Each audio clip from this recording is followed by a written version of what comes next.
네, 여러분 안녕하세요.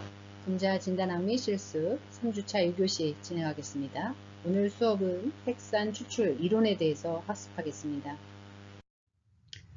본 수업에 들어가기에 앞서서 지난주 학습 내용 잠시 점검해 볼까요?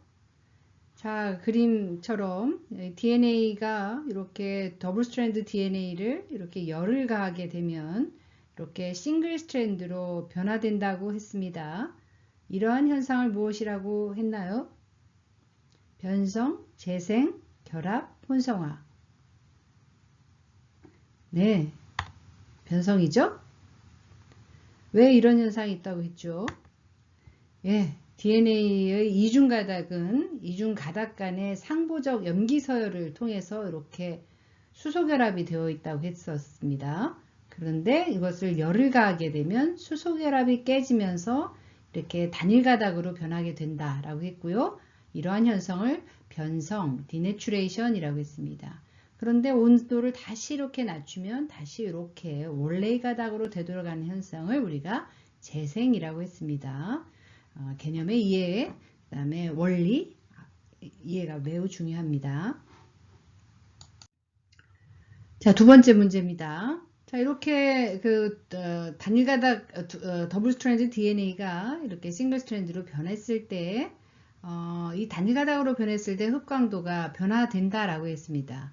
이중가닥일 때와 단일가닥의 흡광 현상이 달라지는데 이렇게 단일가닥으로 변했을 때 흡광이 변화되는 것은 어떤 효과 때문이다 라고 했습니까?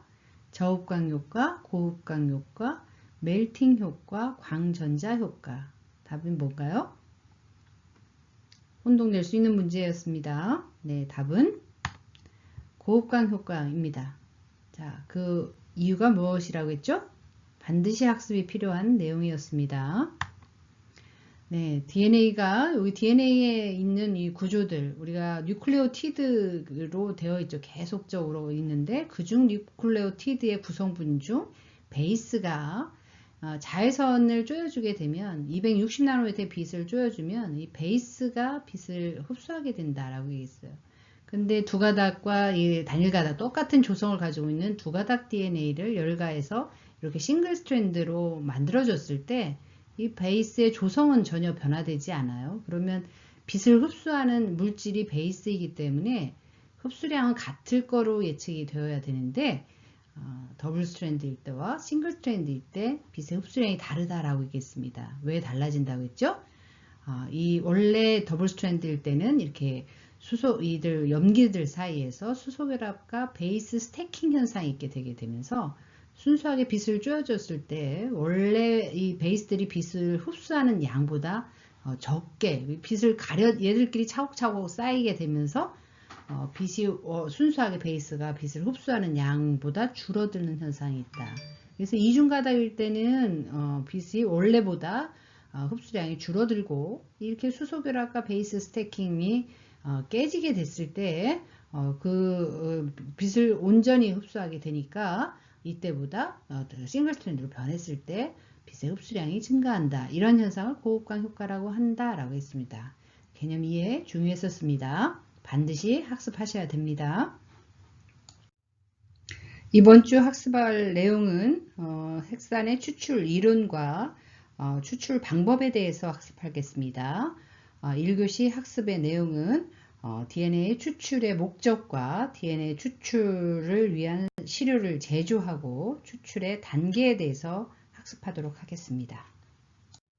자, 이제 DNA 분리의 목표와 목적에 대해서 알아봅시다. 우리가 지난주에 분자진단검사에 대해서 정의했었습니다. 분자진단검사는 핵산 기반한 검사다 라고 얘기했어요. DNA나 RNA를 통해서 감염성 질환이나 유전 질환, 암 질환을 검사하는 그것을 분자진단 검사라고 했습니다. 이렇게 분자진단 검사를 수행하기 위해서 1차적으로 다양한 검체로부터 DNA를 추출하는 것이 선결되어야 합니다. 그래서 일단 분자진단 검사를 수행하기 위해서는 DNA를 추출할 수 있어야 합니다. 이럴 때 DNA를 추출하기 위해서는 다양한 검체에서 세포 내에 있는 그 DNA 이외에 나머지 성분들은 제거하고 순수하게 DNA를 분리하는 것을 목표로 해야 합니다. 이렇게 DNA가 순수하게 분리되기 위해서는 화학적, 물리적 방법 등을 이용해서 순수하게 DNA를 추출하게 되게 되겠고요. 이렇게 DNA가 순수하게 추출되어야 분자 진단 검사에서 특히 PCR 검사, 그 다음에 염기설 분석, 그 다음에 서던 블럿, 노던 블럿 등과 같은 다양한 검사에서 검사의 정확도와 신뢰도를 높여줄 수 있게 됩니다. DNA 추출의 목적은 우리가 생명과학 실험실에서 유전자를 분석하거나 또는 유전자 프로브를 결국 생산하고자 하는 이런 그 생명과학 실험을 위해서도 DNA를 분리해야 하고요. 분자진단검사와 같이 감염성 질환에서 유전질환, 암질환을 검사하는 이런 분자진단검사를 목적으로 할 때 DNA를 추출해야 하고요. 또한 법의학 검사에서 이렇게 범인을 수색하거나 또는 우리가 친자감배를 한다든가 같은 이런 그 법의학 검사를 수행할 목적으로 DNA를 추출하게 됩니다. 우리가 분자진단 검사를 수행하기 위해서는 일단 다양한 검체에서 DNA를 추출해야 하므로 이런 다양한 검체에서 DNA를 추출하는 방법의 학습이 중요합니다. 이게 다양한 시료, 특히 조직 시료라든지 혈구, 미생물 등의 이런 그 시료들을 통해서 감염성 질환이라든지 암 검사 등의 검사들, 유전 검사 등이 수행되게 되죠.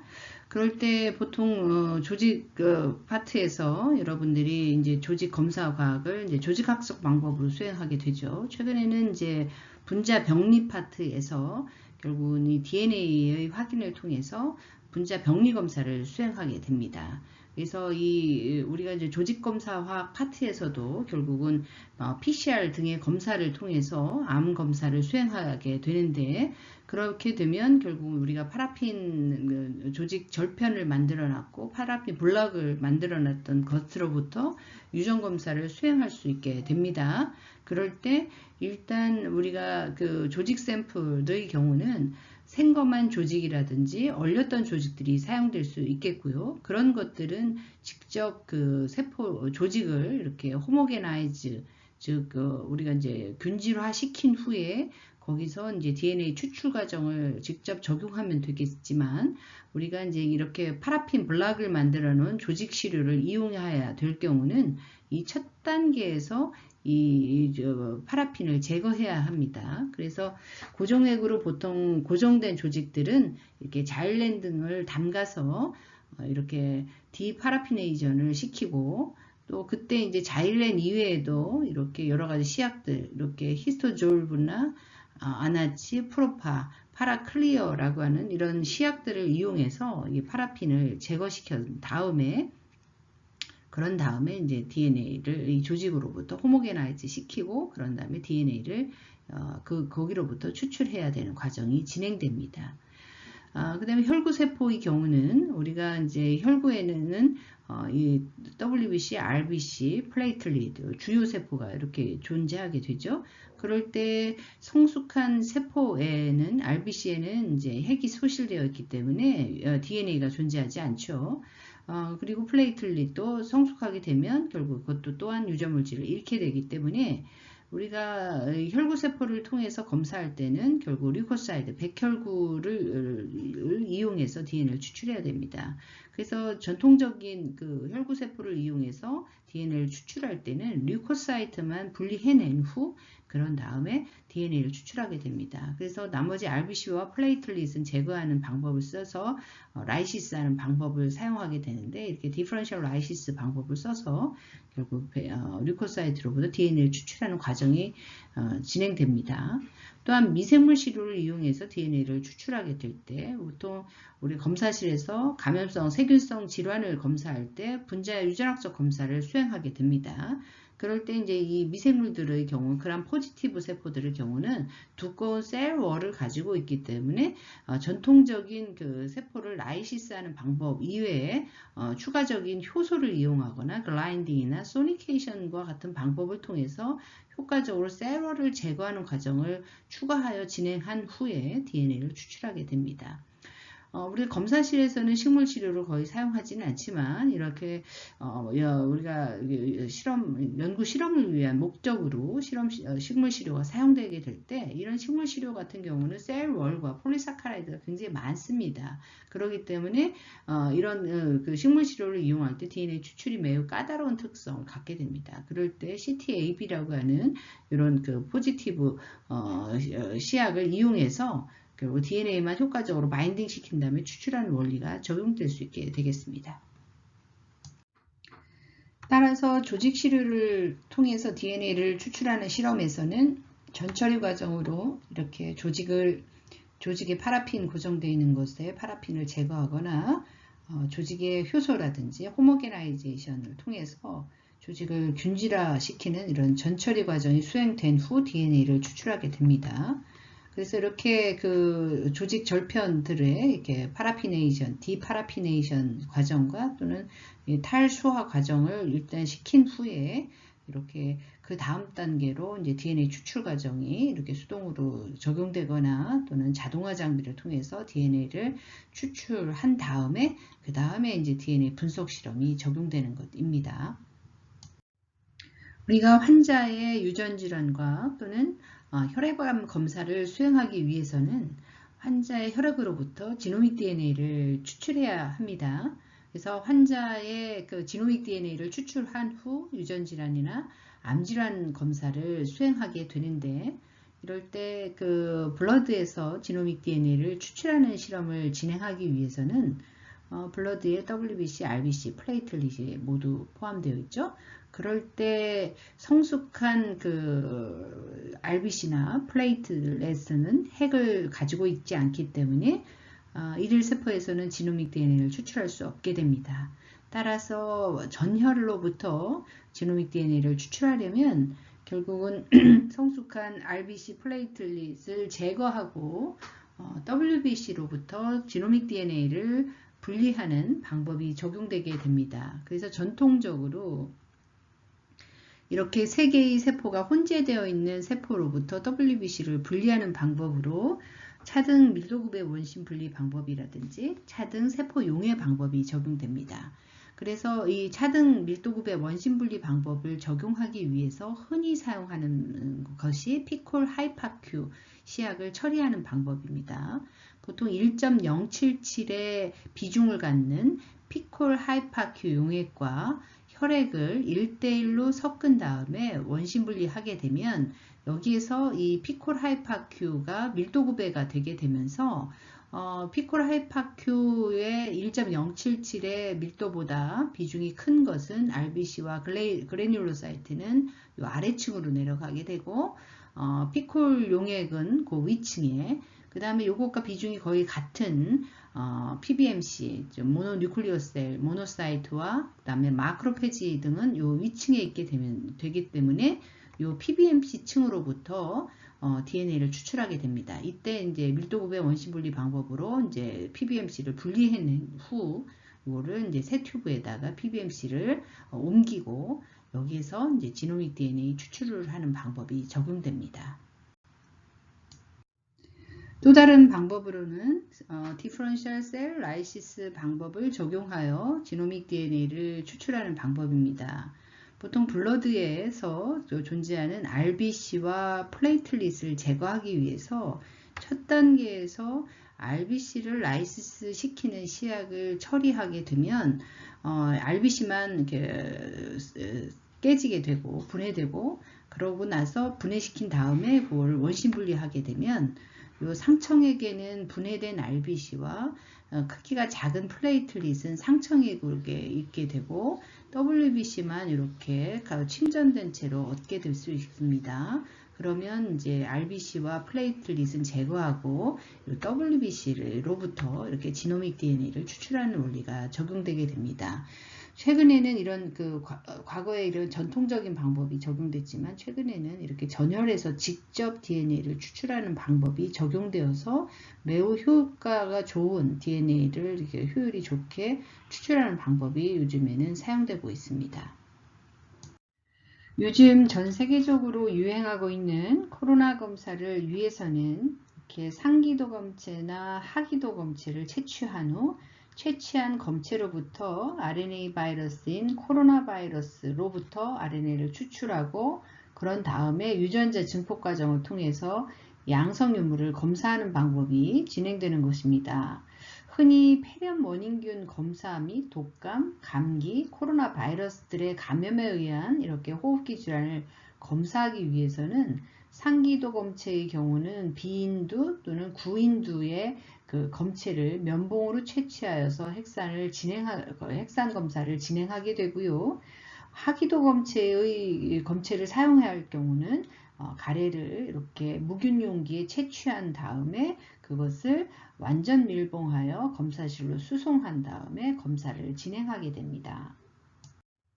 특히 상기도 검체는 이렇게 검체를 면봉으로 채취한 다음에 UTM, VTM 배지와 같은 이런 수송 배지에 이 면봉을 담가서 채취한 것을 이렇게 면봉을 이렇게 담근 다음에 이 끝은 이렇게 부러뜨리고 뚜껑을 닫습니다. 그런 다음에 요 1차 용기를 알코올로 소독한 다음에 요거를 다시 종이 타올로 감싼 다음에 2차 용기, 3차 용기에 다시 포장하여서 검사실로 보내게 됩니다. 이렇게 검사실에 도착한 상기도 검체를 통해서 호흡기 세균 검사를 하기 위해서는 보통 핵살의 순수 정제를 통한 후 DNA를 추출하고 거기서 유전자 종폭 과정을 통해서 검사를 수행하게 됩니다. 그러나 이제 바이러스 검사를 통한 바이러스 핵산 검사를 수행하기 위해서는 이 바이러스가 이 면봉에 묻은 바이러스로부터 DNA나 또는 RNA를 추출하기 위해서는 직접 이것을 원심 분리하게 되면 이 바이러스 입자가 여기 아래 가라앉게 되고 그것을 이제 상처액을 제거한 다음에 열을 가하게 되면 바이러스의 엔벨롭과 캡시드가 이렇게 깨지게 되면서 그 바이러스 안에 존재하는 이제 핵산이 유리되게 되죠. 유출되게 되죠. 그래서 유출되게 됐을 때 바로 다이렉트리 PCR을 하는 검사로 이어지게 됩니다. 이렇게 분자진단 검사를 위해서는 핵산 기반해서 분자 검사가 진행되어야 되기 때문에 일단 핵산을 조직 또는 혈구세포 또는 이렇게 세균이나 바이러스가 묻은 이런 수압이라든지 유린이라든지 다른 체액 성분 등 또는 대변이라든지 이런 성분들로부터 전처리 과정을 거쳐서 불순한 산물들을 제거한 다음에 그것들을 이제 세포 단계 또는 바이러스 단계로 이렇게 분리해내고 그것으로부터 결국은 이제 추출 과정을 거쳐서 DNA를 추출한 다음에 이제 핵산 검사로 이어지게 되는 것입니다. 자, 이렇게 하여 다양한 검체들의 전처리 과정이 끝났습니다. 이렇게 전처리를 통해서 불순한 성분을 제거하게 되면 각각의 세포로부터 우리가 지노믹 DNA 또는 이들의 DNA를 추출하는 방법을 익혀야 합니다. 이들의 추출의 원리를 학습합시다. 검사실에서 사용하는 DNA는 검사 종류에 따라서 지노믹 DNA 또는 미토콘드리아 DNA, 플라스미드 DNA 또는 파지나 바이러스의 더블 스트랜드 또는 싱글 스트랜드 DNA가 필요합니다. 목적에 따라서 DNA를 정제하는 방법은 흔히 용해도 차이를 이용하는 방법이 사용되거나 흡착법을 주로 사용하게 되는데 수많은 생명공학 회사들이 다양한 추출법 기반한 추출 키트를 생산하여 검사실에서는 효과적인 추출법을 선정하여서 프로토콜을 선정하고 실험 과정을 수행하게 됩니다. 이럴 때 실험실에서 적절한 그 프로토콜을 선정하기 위해서는 이들 추출 키트가 검사 단계가 단순한 것일수록 오염을 막아줄 수 있기 때문에 검사 프로토콜이 단순한 것일수록 좋습니다. 그 다음에 보다 더 효율성이 좋은 것이 더 프로토콜로 사용이 되어야 됩니다. 즉 적은 시료에서도 더 많은 DNA를 추출하는 것일수록 더 효율적이기 때문에 검사 시료, 검체의 양이 적은 데에서 더 많은 양의 DNA를 추출할 수 있는 것이 더 좋은 그 프로토콜로 선정될 수 있겠습니다. 그 다음에 추출 키트를 가지고 추출을 했을 때 보다 더 순도 높은 DNA를 제공하는 것이 보다 더 좋은 키트가 되겠고, 그 다음에 추출 과정에서 DNA가 분해되지 않고 온전한 채로 추출될 수 있는 것이 가장 좋은 추출법이 되겠습니다. 그 다음에 항상 어떤 시료의 여건이나 종류에 상관없이 항상 일관된 DNA를 줄 수 있는 것이 더 좋은 프로토콜이 되겠습니다. 그 이외에도 검체의 종류에 따라서 또는 이것이 매뉴얼인지 자동화법인지에 따라서 또는 비용적인 면을 모두 고려하여서 검사실에서 적용될 검사 키트가 선택되어져야 됩니다. 분자 유전 검사를 수행하는 사람이 DNA 추출에서 반드시 해결해야 될 것, 즉 그 DNA 추출의 목표는 DNA의 수율을 최대화하는 것이 가장 중요합니다. 즉 DNA 양도 많고 그 다음에 DNA 질도 높은 것을 얻을 수 있어야 합니다. 그 다음에 추출 과정에서 저해제와 또는 추출 과정에서 사용된 첨가했던 핵산 가수분해 효소들이 충분히 제거될 수 있도록 해야 합니다. 동일한 방법으로 같은 검사실에서 동일한 환자의 실험을 수행했는데도 그것의 수율이 달라질 수 있게 되겠습니다. 그것은 이 검사자의 숙련도에 의해서 결정될 수 있습니다. 그래서 DNA를 추출할 때 가장 중요한 것이 일단 최대의 수율을 얻어야 됩니다. 그 다음에 핵산 분해 요소나 오염원들 중간에 추출 과정에서 첨가했었던 것이 최종적으로 제거할 수 있어야 되고요. 최종적으로 DNA가 추출되었는데 그것이 분해되지 않아야 합니다. 그래서 분해되지 않은 DNA를 추출할 수 있도록 하는 것, 이것들을 목표로 해서 이 검사자가 DNA를 추출하는 것을 목표로 해야 합니다. 자, DNA 추출 수율은 보다 효과적인 시약을 사용하는 프로토콜의 선택도 중요하다고 하였습니다. 대부분 DNA 추출 방법은 첫 단계는 공통적인 방법이 사용됩니다. 모든 그 키트 방법으로는 일단 첫 단계가 셀 라이시스 단계이죠. 우리가 추출하고자 하는 DNA는 이렇게 세포의 안쪽에 존재하고 그 다음에 또는 이렇게 해관에 존재하기 때문에 첫 단계에서 이렇게 셀을 라이시스하는 단계를 거쳐야만 DNA가 추출될 수 있겠죠. 그래서 첫 단계에서 우리가 케미칼 또는 피지컬 메소드에 의해서 세포를 라이시스 시키게 됩니다. 그러면 세포가 이렇게 깨지게 되면서 세포질 성분과 세포막이 이렇게 혼합되어 있는 셀 익스트랙트 성분이 만들어지게 됩니다. 그것을 이렇게 원심 분리하게 되면 원심 분리 후에 가장 무거운 성분인 셀 멤브레인과 셀 월 성분이 이렇게 침전물로 가라앉게 되고요. 상청액에 세포질의 주요 성분인 단백질, RNA, DNA가 이렇게 상청액에 남아있게 됩니다.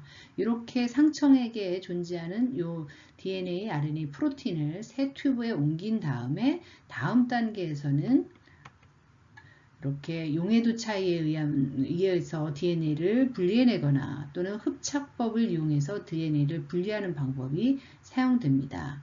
보통 용해도 차이에 의해서 DNA를 분리하는 방법으로는 페놀과 같은 유기용매를 처리해서 용해도 차이에 의해서 DNA만 분리하는 방법이 적용되거나 또는 단백질 가수분해 효소와 RNA 가수분해 효소인 이런 그 효소들을 이용해서 불필요한 프로틴과 RNA를 이렇게 불활성화시킴으로써 DNA만 순수 분리할 수 있는 방법이 적용되기도 합니다. 또 다른 방법으로 이렇게 세 가지 성분 중에 DNA만 스페시픽하게 바인딩하는 흡착법을 이용한 방법으로서 컬럼이나 비드를 이용해서 DNA만 스페시픽하게 바인딩한 다음에 이것들을 분리하는 방법이 적용됩니다.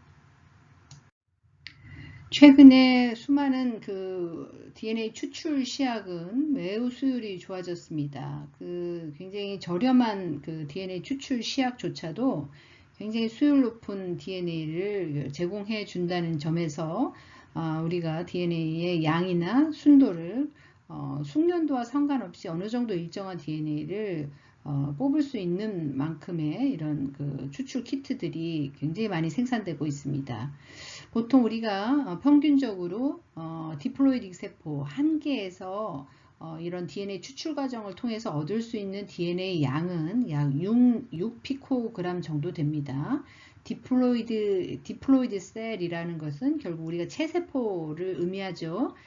성세포를 제외한 모든 체세포는 이렇게 이수배 수체의 세포죠. 즉 23쌍의 염색체로 되어 있고 이 23쌍에서 있는 염색체상의 DNA가 이렇게 추출 정제 과정을 통해서 얻어지게 되면 하나의 체세포에서 얻어지는 DNA 양이 약 6피코그램 정도가 됩니다. 평균적으로. 그런데 이제 정자세포나 난자세포와 같은 이런 반수체 세포들의 경우는 23개의 염색체로 되어 있죠. 그렇기 때문에 이 반수체 세포에서 얻을 수 있는 한 개의 반수체 세포에서 얻을 수 있는 DNA 양은 약 3피코그램 정도 됩니다. 보통 우리가 흔히 많은 그 진단검사에서 사용하는 그 시료가 바로 블라드입니다. 그래서 블라드를 이용해서 많은 지노믹 DNA를 추출하고 분자진단 검사를 수행하게 되는데 우리가 성인의 혈액에 있는 WBC는 혈액 1mm에 존재하는 WBC는 약 500만 개 정도 되죠. 500만 개에서 1000만 개 정도의 WBC가 존재하는데 그렇기 때문에 우리가 혈액 1마이크로리터에서 얻어지는 DNA의 양, DNA 수율은 평균적으로 30에서 60나노그램의 DNA가 추출될 수 있게 되겠습니다. 이 양은 우리가 다양한 분자 진단 검사에서 사용될 수 있는 충분한 양으로 결국은 이게 적은 혈액 시료로 이 DNA 양이 30에서 60나노그램 정도 나올 수 있기 때문에 어떤 검사보다도 가장 스페시픽하고 그 다음에 가장 더 민감도가 높은 방법으로 검사약에서 사용될 수 있는 이유가 되겠습니다. 자, 이제 다음 시간에 DNA 추출 과정에 대해서 학습합시다. 1교시 수고하셨습니다.